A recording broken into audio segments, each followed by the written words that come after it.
Ransom Eli Olds was born in Geneva, Ohio on June 3rd of 1864. His father was Pliny Fisk Olds, who was a blacksmith and pattern maker.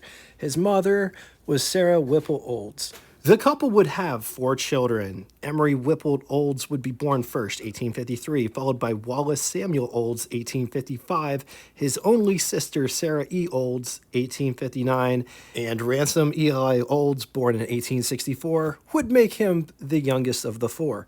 Ransom, growing up as a child, was a shy boy. He started school in Cleveland, but his happiest memories were when he visited the ironworks. The family would spend 4 years in Cleveland. Then his father would buy a farm in nearby Parma, Ohio when Ransom was 10. Ransom absolutely loved helping his father fix things, but he absolutely hated farming, especially the smells that animals would emit into the atmosphere, and he just hated horses in general. In 1878, Pliny would give up on farming, and he went back to Cleveland to work as a pattern maker, taking Ransom with him so he could go to school there. With his father being a blacksmith and a pattern maker, which was making parts and casting process, Ransom was really intrigued at an early age, and it sparked an interest in engineering within inside him. 3 years later, in 1880, Pliny would trade the farm in Parma, Ohio, for land in Lansing, Michigan.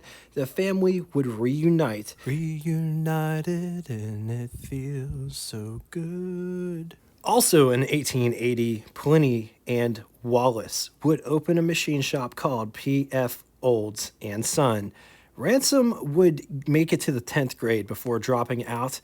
From 1882 through 1883, Ransom took courses at Bartlett Business College so he could do the bookkeeping at his father's machine shop. 2 years later, Ransom would buy his brother Wallace out, becoming his father's partner at the P.F. Olds machine shop.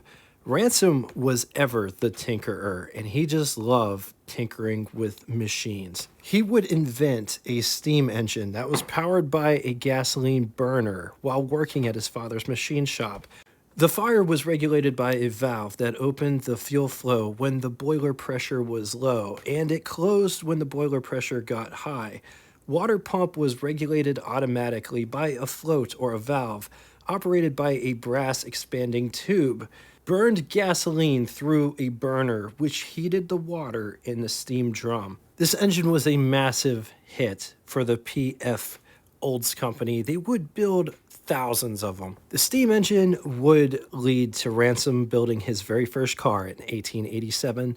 The car was a three-wheeler tricycle. It was an experimental car, and it wasn't for sale to the public, capable of speeds up to 18 miles per hour on a flat, level road, powered by a 2-horsepower steam engine. The vehicle ran, but it didn't run all that great, so Ransom would refine his design over time, building another steam-powered car. The new design had 4 wheels, 2 wheels in the front, which were closer together. The passengers would sit on a bench in front of the steam engine. Power went to the front wheels, and the rear wheels steered it. This vehicle was very special, so much so that an article was written about it, and it was put into the popular magazine at the time called Scientific American. A British man who read the article was intrigued by the car and bought the car in 1893. The car was then sent to Bombay, India. It was the first car to be exported from both Michigan and the United States. Unfortunately, the ship carrying the vehicle sunk in transport. The steam car never made it to its destination. Ransom Olds would decide to attend the Chicago 1893 World's Fair, where he would witness a hit-and-miss gasoline engine, for the very first time. This was new technology, something that hasn't been witnessed by a whole lot of people at this point in time. And it really got the gears turning in Ransom's mind. Ransom saw gasoline as the future and would stop working on steam designs to pursue making gasoline engines of his own design. Ransom would build all kinds of engines for various different things. And by 1897, P.F. Olds and Son was renamed to Olds Gasoline Engine Works. And at that point in time, it was the largest engine manufacturer in central Michigan. Ransom also built and sold cars through this venture. In his first year, Ransom would only sell 4 cars. There was a few reasons why cars didn't sell all that well in the very early days. It was new technology. There really wasn't that many automobile manufacturers in the world, let alone the United States. So there wasn't a lot of something. It tends to be more expensive, which they were. Plus, some people thought that it was sorcery. They thought it was witchcraft. And some people just didn't like change. They didn't want to give up the waste and stank of a horse because that's what people knew back then. The engine company, on the other hand, it thrived. In 1899, Ransom was approached by Samuel L. Smith, who made his money in lumber, shipping, mining, and railroad ventures. Samuel Smith was a millionaire, and he came in with a huge capital investment. Just to put it in perspective, Ransom put in about $400 of his own money. Sam Smith put in $199,600, which was a huge amount in 1899. If you're wondering how much money that would be in today's money, it's over $7.7 million. The cash infusion did come with some caveats, though. Smith had 2 sons, Frederick and Angus. They just graduated college and they were looking to be employed. The company was renamed to Olds Motor Works and was relocated to Detroit, Michigan. They also made Ransom vice president and general manager of that company. With his new position, Ransom was able to experiment, making 11 different automobile models from 1899 to 1900, building both gas and electric cars.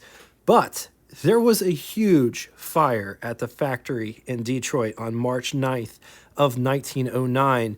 The only prototype that could be saved was a single-cylinder runabout car, which would be known as the Curve Dash Oldsmobile. The Oldsmobile Curve Dash, aka the Model 6C, would be the automobile that would put Oldsmobile on the map. It was an instant success. First available as a runabout, selling 425 cars in 1901, and then production upped to 2,500 cars in 1902.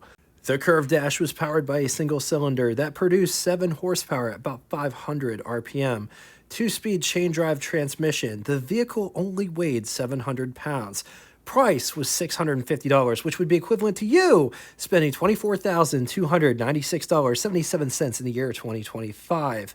Just to put that in perspective, a 1903 Ford Model A runabout, which was $800, which would be equivalent to you spending $29,224.09 in the year 2025.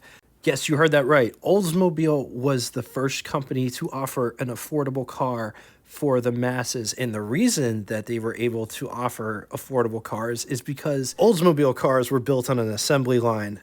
Henry Ford gets a lot of credit for things that he never really did. He perfected the assembly line, but he didn't invent it. Oldsmobile would expand their product line, which came with increased sales, 4,000 cars in 1903. And then by 1904, they sold 5,508 cars. In January of 1904, Ransom Olds would have a huge falling out with both Frederick and Angus, the 2 sons, and Samuel Smith himself. Ransom disagreed on the direction in which the Smiths wanted the company to go. They wanted to offer larger touring cars, bigger engines, tapping into a higher price market. And above all else, they wanted to discontinue the Curve Dash Oldsmobile. Ransom would quit the company with his name on it in protest and started a new company in 1905 called REO. For Ransom Eli Olds. He chose this name so it wouldn't have any animosity over the name. Plus, he didn't really want to get sued for copyright infringement. Originally, it was RE Olds Company, which really upset the Smiths because they claimed Ransom sold the name when he left the company. Ransom fired back and said, yes, he sold his name, but he didn't sell the initials. So, REO Motor Car Company was formed in 1904. Their very first car was built the same year in October. Ransom tested it exclusively, driving it everywhere that he could. First introduced at the New York Auto Show in Madison Square Garden in January of 1905. It was a smash hit, and ironically, it was bigger. It was a bigger car than the curved dash Oldsmobile, but it looks similar. It could seat 5, and it had a 16 horsepower 2-cylinder engine. Also offered a single cylinder that made 7.5 horsepower. Ransom also offered a vehicle at the same price point of the curved dash Oldsmobile, which was a huge feat coming from a brand new company. It's important to note that the twin cylinder costs almost twice as much as the curved dash at $1,250, which would be equivalent to you spending $45,662.64 in the year 2025. Also, probably to spite Ransom Olds, or to add insult to injury, I guess you could say, the Olds Motor Works was still offering the curved dash Oldsmobile, which they would continue to offer it through 1907. With the success of the 1905 REO, Ransom was able to expand his product line in 1906, offering more body styles and more engines, an 8 horsepower single, a 16 horsepower twin, and even offered a 24 horsepower 4-cylinder, but the 24 horsepower 4-cylinder was only available for the 5-passenger touring car, which rode the 100-inch wheelbase chassis, which was probably a last shot across the bow kind of thing aimed directly at Olds Motor Works, because that's the direction that the Smiths wanted to take the Olds Motor Works company. Ransom couldn't build a curved dash Oldsmobile, but he could build a touring car. But the touring car didn't stick around forever. It disappeared after 1906, and then only offered single and twin cylinders until 1910, when they offered a more robust 35 horsepower inline 4-cylinder that was available in a new touring car on a 108-inch wheelbase chassis. Meanwhile, back at Olds Motor Works, the company did offer the curved dash Oldsmobile through 1907, but was advertised in the back of their catalog. In the front of it was their more expensive cars, big, lavish touring cars. They were offering anywhere between 35 and 40 horsepower in 1907 for $2,750, which would be equivalent to you spending $94,045.61 in the year 2025. So yes, Ransom Olds car prices did double, but Olds Motor Works was charging over quadruple what they were originally charging. Despite still offering the curved dash, they didn't sell well. They didn't sell nearly the numbers that they sold when Ransom Olds managed it. Olds Motor Works went from selling thousands of cars a year to selling just a little over 1,000 cars a year between all 3 models that they offered. Just for reference, in 1905, when they just sold variations of the curved dash Olds, they had their best year selling 6,500 cars. In 1906, they sold just 1,600 cars. In 1907, 1,200 cars. 1908, 1,055 cars. Ouch. Hemorrhaging money, circling the train. We have to kind of stop that story to kind of start another one with William Crapo Durant, who made his fortune with the Durant Dort Carriage Company, which grew out of the Flint Road Cart Company. Durant was highly skeptical of horseless carriages at first, but was quickly converted. On November 1st of 1904, he took control of Buick Motor Car Company, and he would turn the company from a struggling company that was just hemorrhaging money, trying to make overhead valve engines work, to a household name. Fast forward to 1908, Durant wanted a holding company offering different brands at all levels for all different types of clientele. Plus, he wanted engine manufacturers, body suppliers. J.P. Morgan was one of Durant's heroes. He would name the holding company General Motors, sort of similar to what J.P. Morgan's General Electric was. Durant would found General Motors on September 16th of 1908. 2 months later, on November 12th of 1908, he would buy Oldsmobile with General Motors. It would be the very first company purchased by the holding company, General Motors. buying it from the Smiths, which they received $17,279 in cash and $3 million in General Motors stock, which was a lot of money to pay for a company in distress. I mean, Durant took Buick, a fledgling automobile company, and turned it into a household name. He figured he could do the same with Olds Motor Works. Plus, Durant bought Olds Motor Works for the name Olds, even though Ransom was no longer associated with the company. Fun fact, Olds Motor Works would remain, that would be the name until it changed officially on January 1st of 1942. It's crazy that it took that long for it to change. Has anybody ever heard their parents referring to it as Olds Motor Works, or did they always just call it Oldsmobile? I was always curious about that.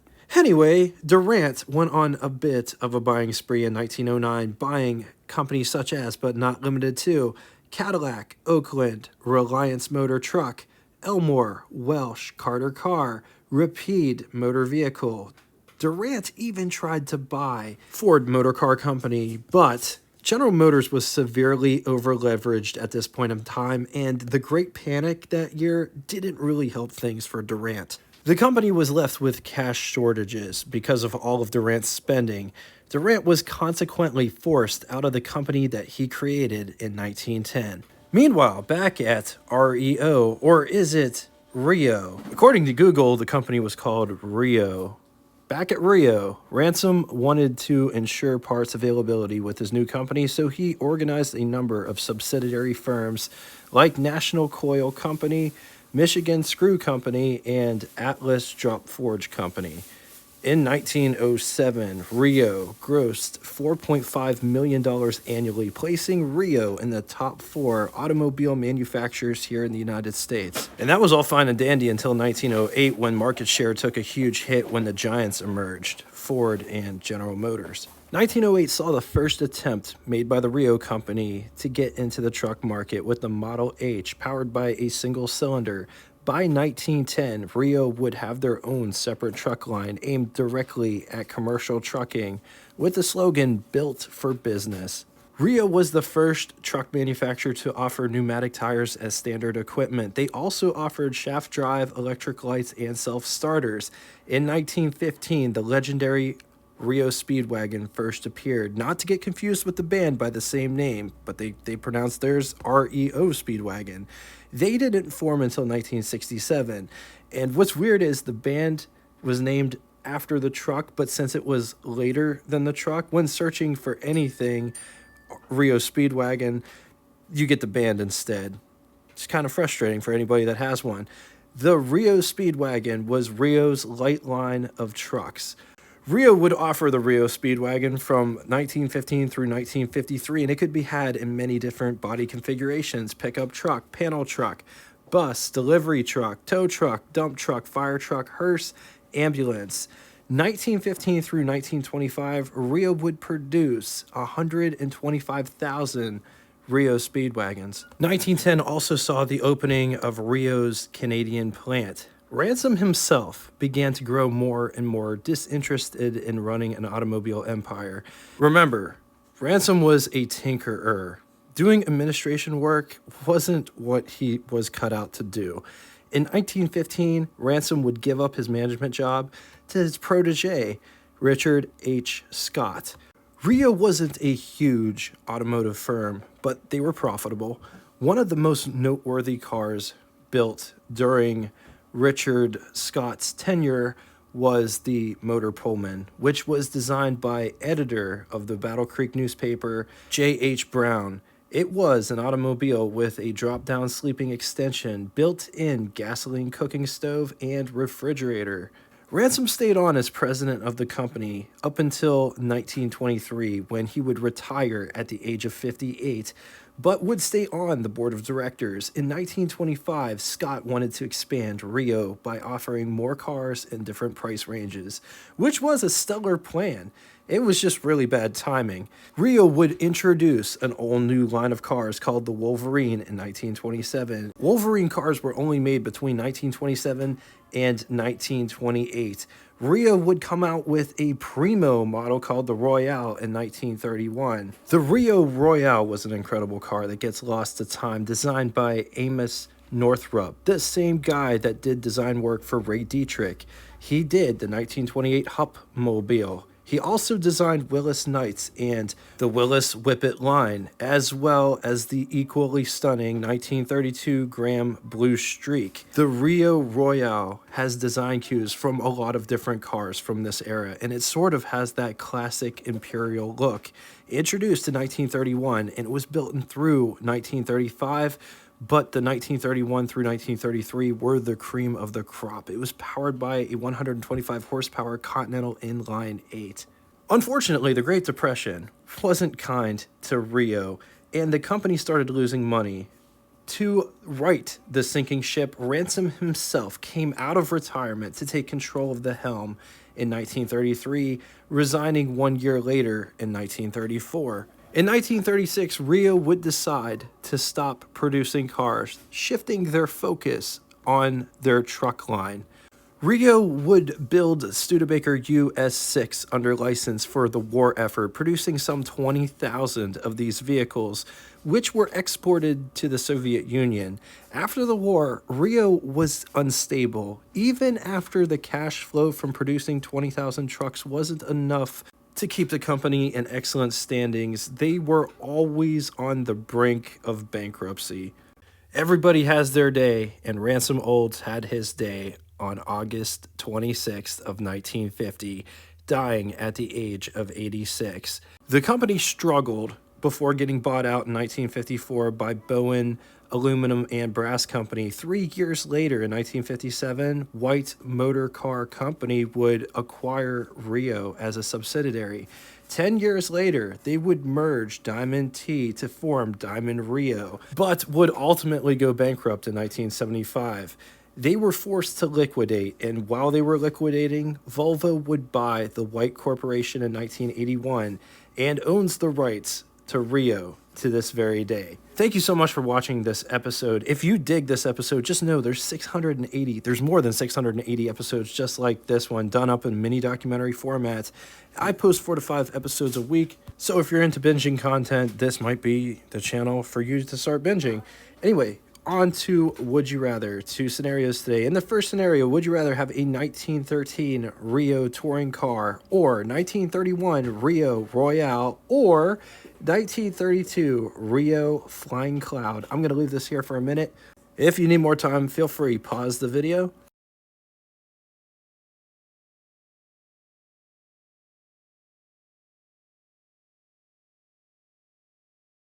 On to the second scenario, 1920 Rio Delivery, or 1936 Rio Speedwagon, or 1930 Rio Flying Cloud pickup truck. I'm going to leave this here for a minute. If you need more time, feel free, pause the video.